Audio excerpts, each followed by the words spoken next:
We have David Smith, the Washington correspondent for The Guardian and a experienced international reporter, and you'll hear from him about some incredible experiences he has had. Satara Derekash, director of our Persian service at Voice of America. She's laughing because she knew I couldn't pronounce her last name very well. Mike Eckel, our senior Washington correspondent for Radio Free Europe, Radio Liberty. And Bei Fang, our executive editor for Radio Free Asia. And on this panel, we're going to take it down to more of a retail level, actual anecdotal and experiential examples of what's really happening out there today in terms of the dangers of reporting in international war zones and against authoritarian regimes. I want to start with Bei because it's actually something we've been working on over the weekend with an incident in Cambodia with one of our journalists there for Radio Free Asia, who was facing a very dangerous situation. But I'll let Bei talk to you about what's happening and what our Radio Free Asia is doing about it. Sure. Thank you so much, John. Thank you for having me on. This panel comes at a very timely moment because, as John said, we have been working day and night to deal with our reporter who is based in the U.S. He's a U.S. citizen, but he's Cambodian, and he went back to lead our coverage of the upcoming elections on June 4th, which is a very important election. And so he has long been seen as a threat to the Hun Sen regime because he is known for speaking truth to power. He is a household name, basically, because he has these very sharp interviews with officials and isn't afraid of questioning them. And so when he went back to Cambodia, we were worried about his safety. And indeed, what happened was that he was accused by the regime of going into a prison by misrepresenting himself, which he patently did not do.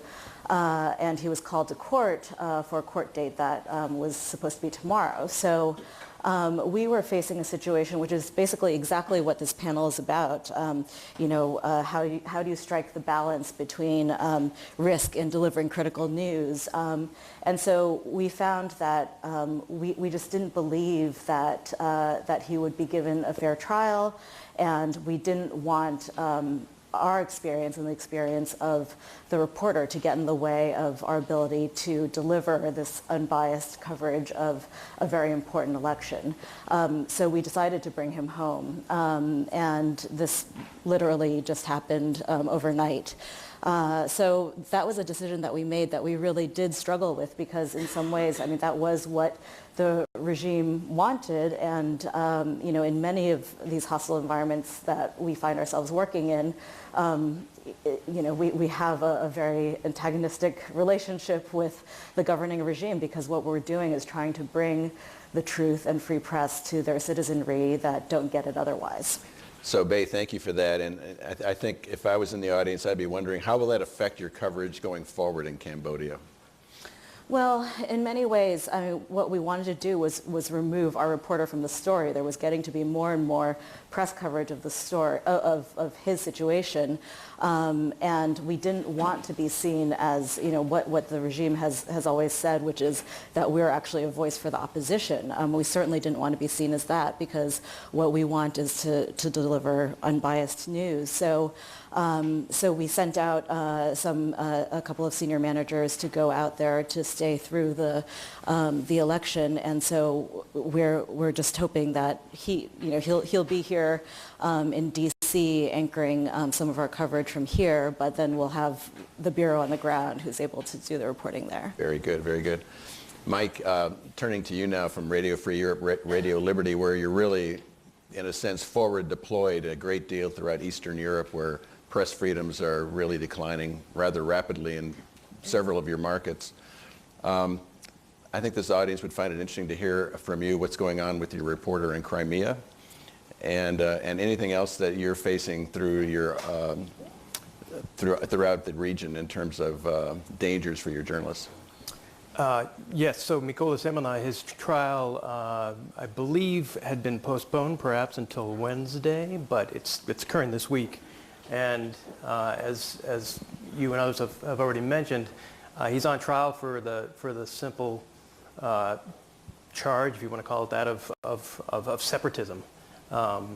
He works for RFE's Ukrainian service, a Crimea desk, or it's called the Crimea Realities Program, and it is arguably the only independent source for news in Crimea these days, because of the way the Russian government has imposed its restrictions on the peninsula. Of course, the charges are absurd on its face. He was doing his job. He was reporting on problems with the annexation and the transition to a Russian to the governance structure that the Russians were trying to impose on Crimea. This is not news to anyone who's been following Crimea for since 2014, since the annexation happened. Around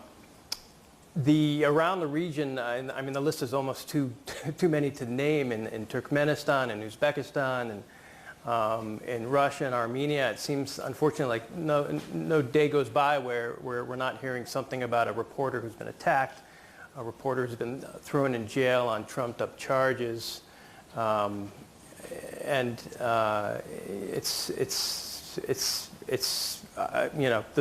fact that there are people on the ground, in many ways putting their lives at risks to do their job is just is beyond admiration.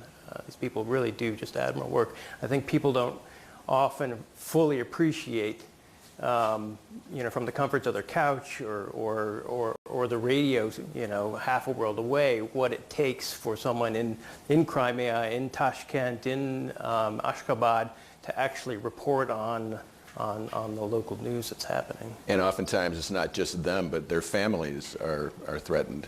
This is something that I think isn't fully appreciated. It's easy for a regime or a police force to threaten a reporter, but oftentimes you have the families, the parents, the cousins being targeted for pressure, and the message is being sent directly to the reporter.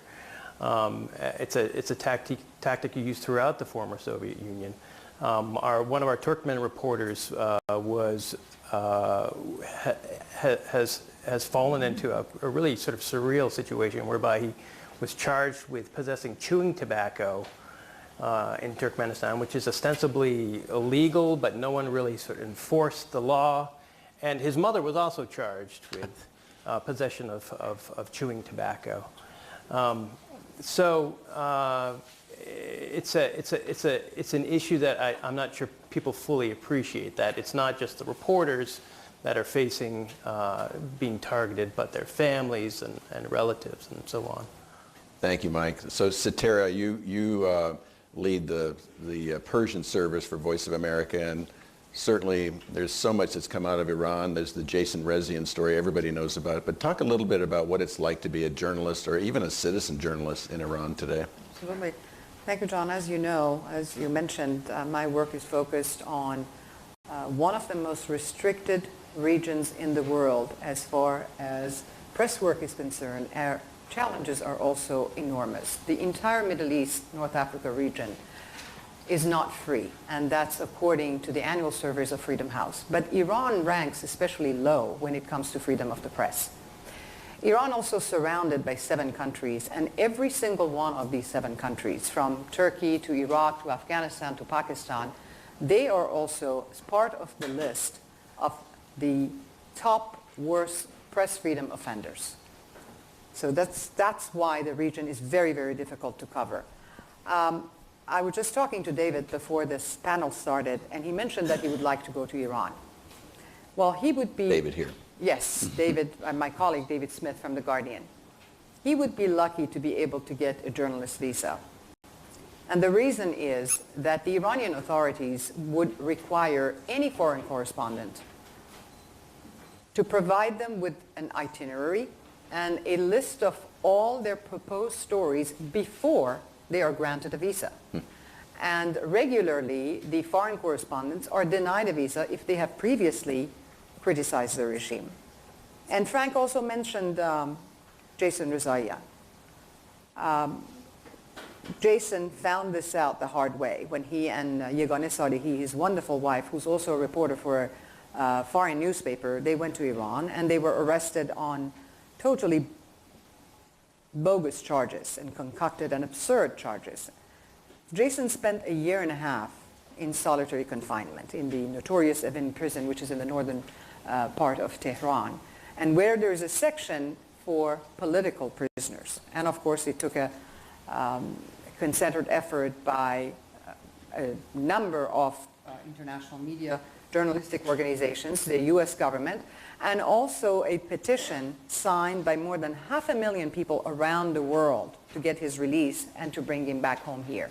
So imagine how difficult it is to be a journalist inside Iran, to just want to do your job in a country where ranks as one of the top 6 countries worldwide for the number of their imprisoned reporters. Now, if a job of a journalist is to provide citizens with the information that they need to make the best possible decisions for their governments and their societies, by law inside Iran, a reporter can be jailed, sentenced to up to 2 years in prison and 74 lashes just for creating, and that's the law says, what the law says, creating anxiety and unease in the public's mind, or just criticizing a state official. And this is exactly where we come in. It's practically impossible for journalists inside Iran to do any type of investigative reporting. It's impossible for them to challenge the authorities or to find out what's going on corruption-wise at the top level. This is where the Voice of America comes in. And these are the exact areas where we focus on, and we try to help audiences in closed societies such as Iran to get access to information that their own media cannot provide them with. And I'll be happy to give some examples also of what happened. Last year, a story that had a lot of impact was when on the House floor, Republican Congressman Bruce Poliquin from Maine, he revealed that the supreme leader of Iran, Ali Khamenei, had amassed large amounts of personal wealth. Well, the Iranian people had the right to know about this hidden money. On that day, the House passed the Transparency Act of the assets of the Iranian leadership that required the US government to investigate personal bank accounts of the supreme leader, Ali Khamenei, of the Iranian president, current Iranian President Hassan Rouhani, and of the top military commander, Qasem Soleimani. Had it not been for our reporting, the Iranian people would not have been allowed to know about what was happening. And understandably, the interest inside Iran was phenomenal. And I have another story that I would like to share if there is time later on. Please. Okay. Let's go to David. David, so why do you want to go to Iran? Curiosity. No, I know you've had a long and storied career throughout dangerous zones in the Middle East, a lot of time in Iraq. Talk about what you've taken from your experiences and what advice you'd give to other, maybe young journalists that might be watching this. And most of my experience actually was as Africa correspondent of The Guardian for 6.5 years, based in Johannesburg. I mean, one thing I'm struck by listening to everybody is a reminder that it's really useful to be working for a big media organization that will look after you. And that's, by the way, is one reason why it's really important that some of the big players, the mainstream organizations, remain operational, remain solvent, survive the very difficult digital landscape of advertising revenue, which certainly affects us at The Guardian. Because, I mean, just a couple of examples. When I went somewhere like Somalia, it would cost about, sort of $900 a day, and that's just me as a reporter with a notebook. For TV people, it's way more expensive with cameras and very elaborate security, but even me as an individual, the Guardian would pay for me to be in a secure hotel which had 24-hour sort of armed men outside. Every time we left the hotel, we'd be in a kind of convoy. There'd be sort of 6 guys with rifles over their shoulders driving in front of us. Somewhere like Mogadishu, still not 100% secure, but a lot better off than if I was an individual freelancer just sort of rocking up there and trying to make the best of it. And I've seen the sort of tragic consequences of that in somewhere like the Central African Republic, where again, I had certain backup from the Guardian, everything from the hostile environment training to the help they give on visas, to being able to pay a fixer every day. And during travels in the Central African Republic, I bumped into a French photographer who was, sort of living there sort of 2 or 3 months and sort of trying to make her name. And a couple of months later, I discovered she'd been killed in a rural area, just sort of driving around with locals. We've had incidents, at least a couple of times, our journalists being kidnapped in places like Iraq and Libya, and again, sort of systems kick in, the editor and others fly out there. There's a sort of hotline to government, but in this environment, there's obviously more and more temptations, more and more opportunities for young people to go there and freelance and try and make their name. And in places like Libya, I've seen it work very successfully. But it's tricky because if you get into trouble, there's less automatic help. Just while I've got a quick opportunity, I would just say about Africa generally. I mean, 54 very diverse countries. Impossible to generalize. It runs the gamut from, and this kind of relates to the earlier panel. Runs the gamut from somewhere like South Africa, which in many respects is perhaps a little sort of microcosm. It's the America of Africa in many ways, in that it has constitutional protections for the free press. It has a very sort of boisterous, what was said earlier, sort of cacophonous, satirical media that speaks truth to power, and that the government hates and rails against. And you'll sometimes almost hear phrases like "enemies of the people," but it's protected. But in many other countries, clearly that's not the case. In neighbouring Zimbabwe, I would sort of go up, sort of turn up wearing shorts and t-shirt, pretending to be a tourist to get in. Sort of like Eritrea, it sort of took 6 years. I finally got in my final week as Africa correspondent, and that's dubbed the North Korea of Africa, and along with neighbouring Ethiopia, a police state in many ways, and other countries sort of really embattled and often having a real struggle for resources. That there may be certain freedom sometimes, but it's stymied by lack of training, lack of funding for newspapers, and sometimes the best journalists are taken out because they're poached by government companies, public relations people saying, we'll pay you double, and just think, well, I'll do for your family. So it's a mixed picture there. So we're going to have questions from the audience in just a minute, but before we go to that, I just want to, maybe a jump ball, but I'll start with Bay. As pressure increases on your journalists in these dangerous areas, is the inclination of management, I think for all of you, is it to push on the gas or tap the brake in terms of coverage? I don't think our coverage is governed by what the regimes choose to do in any of the countries that we report in. I mean, I think the important thing is to actually keep your eye on the ball and know that, keep our mission in mind. And the idea that what we stand for is a free press in countries where the citizenry is kept from crucial information that they need to make decisions about their lives, and basically just to keep that in mind. Keeping your sense of mission in place and keeping your journalists as secure as you can. Exactly. And keeping going forward. Well, how about Mike? How about you with RFERL? My sense certainly, and because I'm here in the Washington bureau and have a sort of my own mission and beat, it's hard to speak fully to what what is happening in Moscow and Kiev and in Almaty and Tashkent. But my sense is, at least on the ground, that people are just, I mean, they're fearless, they're bold, they're courageous, they're willing to shoot and record and report and do everything that they need to do with their mission. And my sense is, particularly now what's happening in our part of the world, in the former Soviet space, where we're seeing what's been going on for more than a decade, but it's sort of been crystallized now. This clear erosion of protections for journalists.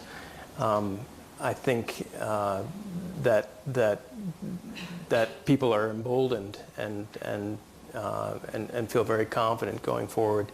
I want to say something also about like the balance between getting the story and being safe in getting the story, and I don't think that there are any sort of hard, bright lines in that regard. I think it's always a dynamic that has to be looked at on a case-by-case basis.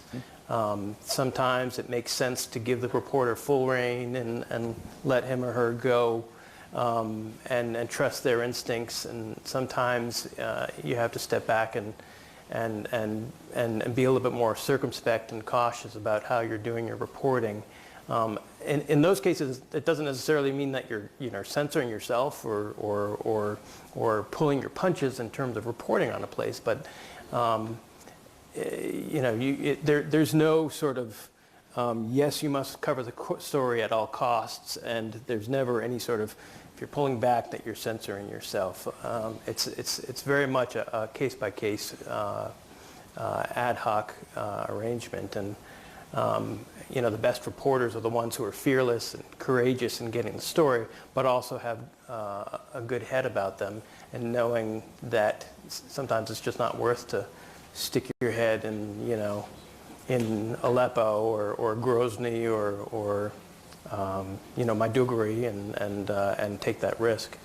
Hey, you were going to say something. Yeah, I was just going to add that it becomes more complicated and more difficult when you have, one of the things that RFA gets is a lot of footage from citizen journalists, and increasingly they see us as, a voice, an outlet where they couldn't actually be able to show some of this footage otherwise. So, for example, in Vietnam, there was a citizen journalist who sent us some drone footage. He was the first to actually use drone footage to capture this huge chemical spill from a Taiwanese company off the shores that went into the South China Sea and killed a lot of fish in the Vietnamese off the shore. And he was put in jail in January by the regime, and so it's difficult, aside from asking our government to put pressure on the Vietnamese government to try to secure his release. It's difficult to know how to protect him. So in some ways, Satara, I'll turn to you. You have to rely on your journalists in the field, to Mike's point, to have their sense of safety and judgment as a part of the equation, right? How do you deal with that in Iran? Well, because we cannot have journalists inside Iran, we rely on our sources. But I also want to mention that some of my colleagues at VOA, reporters and editors, they have experienced firsthand what it was to be a journalist inside Iran, and also being thrown into jail for trumped-up political charges. One of them, for instance, had to flee Iran. He feared for his life. He had to run away through the Turkish border at night, secretly, on foot. But he and the others are the lucky ones who made it and who escaped. They do have a sense of mission. They understand what they need to do. And obviously they follow the VOA mission and charter. But what I wanted to mention about the challenges, because you also, the topic of the panel is turning these challenges into opportunities, and I would like to give the example of one of the stories that we did. It was an Iranian, famous, popular Iranian movie actress, Sadaf Tahirian, who only posted her picture on Facebook and Instagram without the hijab, and he was defying the Iranian authorities, she didn't want to be forced to wear the hijab. The Iranian authorities went after her. The Ministry of Culture harassed her. Her work license was revoked, and she had to flee the country. And she was denounced as being immoral. When she left the country and she was in a safe place, we managed to get in touch with her, and she turned to VOA to clear her name and also to tell her side of the story. So it's very clear for us, she actually contacted us. And it's very clear that when people are seeking truth and justice, they do turn to VOA. And we know how we need to expand that through social media. Mm-hmm. And what I wanted to get into is that this particular exclusive interview was picked up by different media organizations in 16 different countries. And of course, the interest in Iran was phenomenal. It went viral. But this is how we can turn, I mean, with the arrival of new digital technologies and platforms, this is how we turn these challenges that we talked about into opportunities. And this is what we do every day. And I think this is what all international and free media organizations should do. It's a great example. David, before we go to questions from the audience, let me give you one just for the, since we're on the campus of GW and the School of Media and Public Affairs, what would you tell an aspiring young journalist they would need to think about if they wanted to be a foreign correspondent in dangerous places?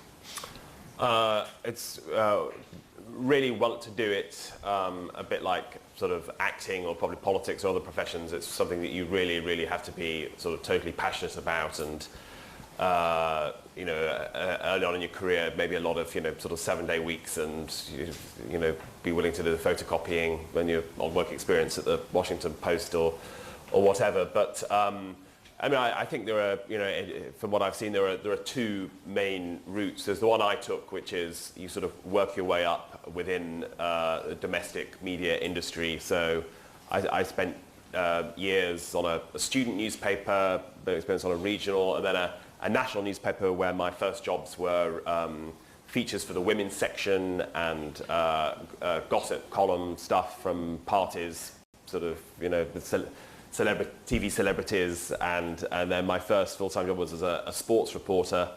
And from there I managed to move over to news, and from there more onto sort of foreign news and sort of pursue things I was interested in.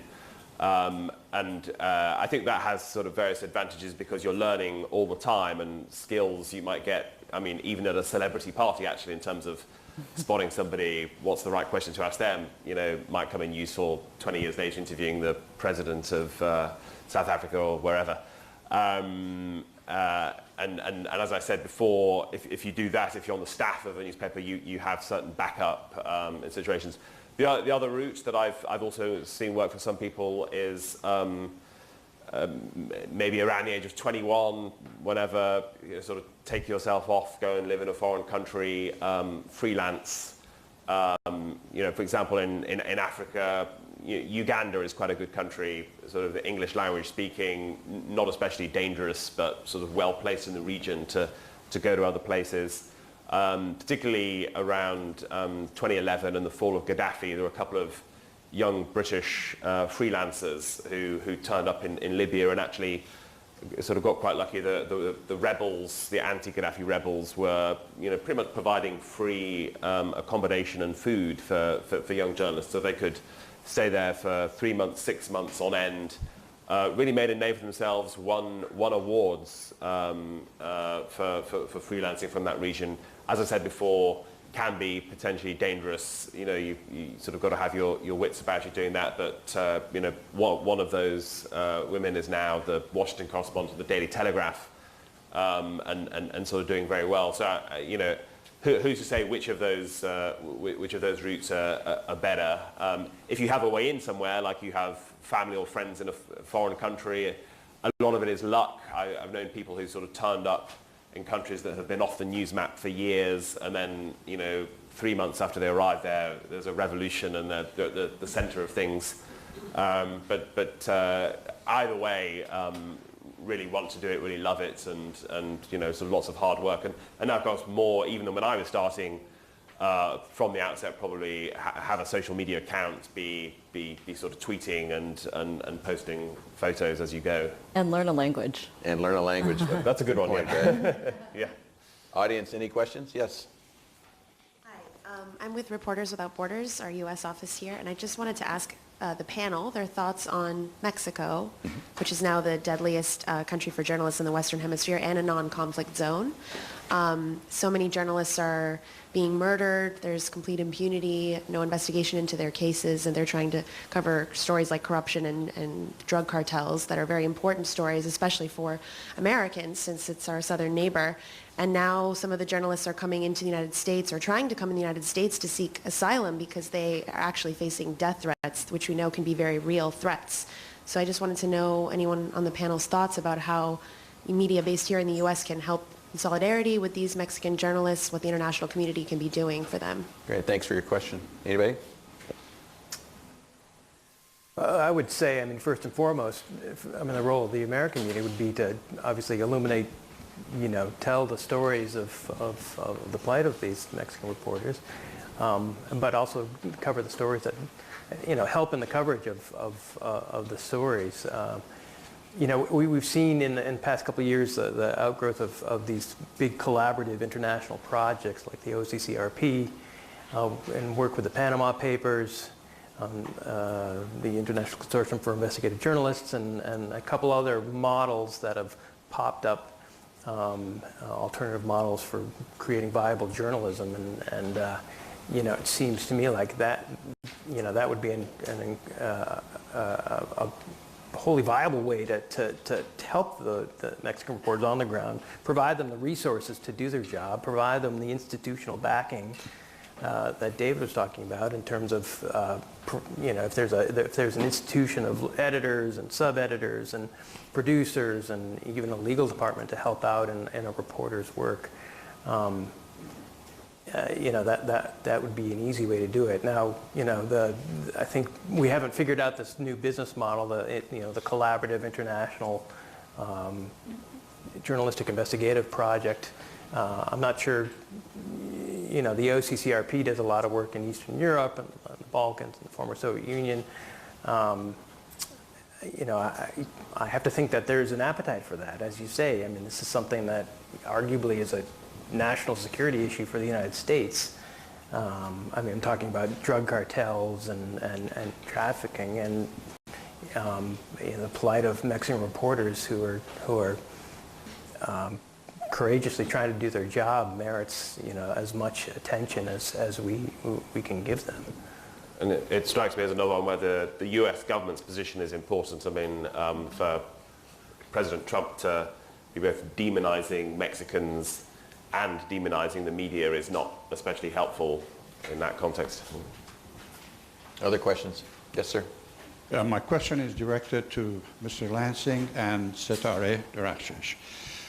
You mentioned Jason Rezaian. You remember last January they were released from captivity along with Saeed Abedini and Amir Hekmati and another gentleman. VOA did not approach them, not in Germany, not even in the US, to interview them to what happened to them, what went on with them. Thanks to Fox News, who did interview them, and it was broadcasted and it was translated, so Iranians got to know inside Iran. VOA is funded by the government in order to, according to the charter, to broadcast accurate, objective, and balanced news. But VOA Persian Service avoids that, it does not. Jason Rezaian came in, was in Washington, and was welcomed by his colleagues and John Kerry last January the 28th. VOA did not, Persian Service did not send a camera to interview him or cover the event. This was another issue. Well, Ken Timmerman has wrote an article regarding November 8th election. At 2 p.m., broadcast was cut off because the manager for Secretary Clinton announced to the audience that Secretary Clinton is not going to talk to you. Come back tomorrow. So when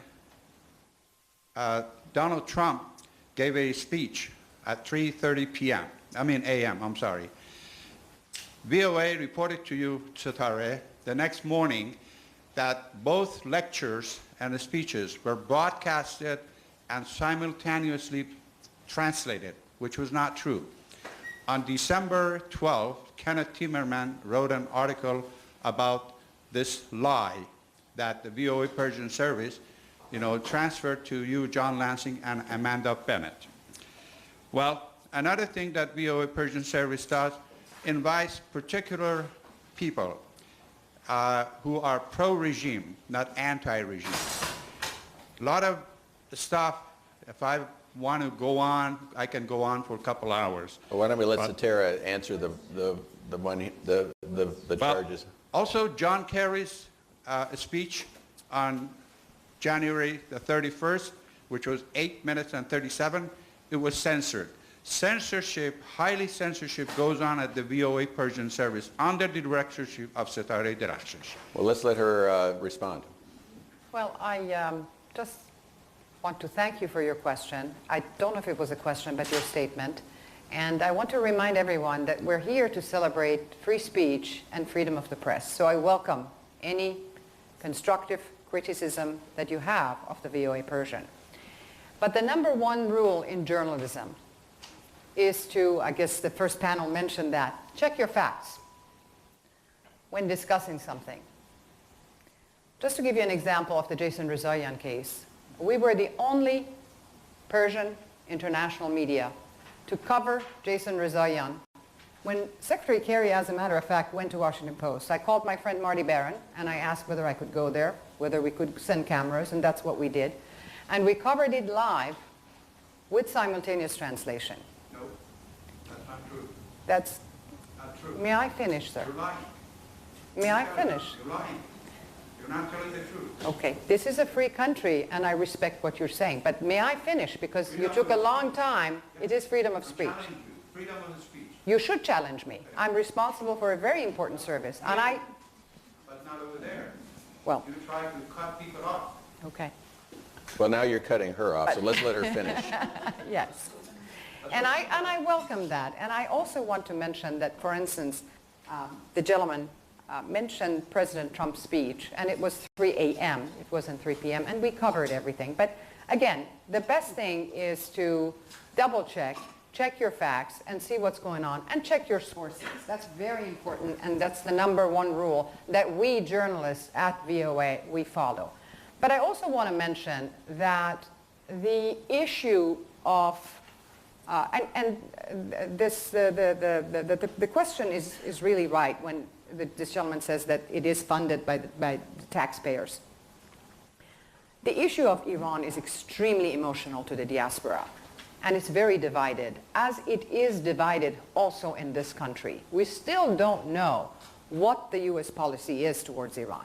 But on the issue of the JCPOA and the nuclear deal, it was extremely emotional. There are people who are for that, and there are people who are against that. And the same thing that happened in Congress. For instance, we covered all the debate in Congress that were critical of what was happening with the JCPOA. Not the GOP ones. But one thing that I would like to mention is that we are in a free country like the United States. You have MSNBC on one side and you have Fox Television on the other side. Where I live at VOA Persian, it's a marriage, as they said in French, cohabitation. You put them together in one room. And we are the messenger. And how the topic is emotional for the Iranian diaspora, they have to understand that we follow the mission of the Voice of America, and we have to cover both sides. Some people say one side should be there, some people say the other side. We do it both. We are a platform, and we let people make their own decisions, and we give them the information they need to be able to make their decisions for their societies, their governments, and make up their own mind. Okay, thank you. And I'm told our time is up for this How many panel, directors so please join have me changed in the VOA congratulating. Persian Service since 2008? How many directors and acting directors? You know what I can answer that. Okay, sure. what is the reason? I think that this is a, You know how many? 7. Why? check your facts, sir, there were 9. Yeah. But check your facts and your sources. Free speech in the United States. Do you have Free a speech question? inside. But let me just also mention one last, I'm sorry, I have a question. We do welcome the opportunity to discuss these things. Sure. If there are areas where there are errors, we are willing to correct that. We are open to that. This is a free country, and we welcome, as I said, criticism or anything that comes from the Iranian diaspora that pays a lot of attention to the work that we do. Okay, one last question, and we're really out of time, but I know she wanted to get a question in. Yes, thank you. I'm not a journalist and I'm not affiliated with any newspaper organization. I'm just a citizen who is interested in world affairs. So thank you. I just wanted to know, and each one you can answer or just one, because we live in a democracy where we have the freedom of speech, freedom of media. However, do you think there is or there must be a limit on how much news you can put out to the public? Okay, we are really out of time, so one of you can take that one briefly. Bae, you want to take that? Well, I was actually at a panel on Friday that Freedom House put on for their Freedom in the World report, and one of the points that came out that I thought was really resonant in what we do is that it used to be that regimes could try to stifle free speech just by censoring and by basically closing the box around its citizens and limiting information that went in. And now it's actually become that, as they discussed in the last panel, it's they try to confuse their citizens by putting out, fake news, and so it is a huge challenge. I don't think that means that we should be putting any limitations on freedom of the speech in this country or any other one, but I think we do need to be more careful about how we curate news and how we curate the information that comes to citizenry. All right, on that, I have to thank this panel. You did a fantastic job. Can you join me in thanking them? Thank you all very much.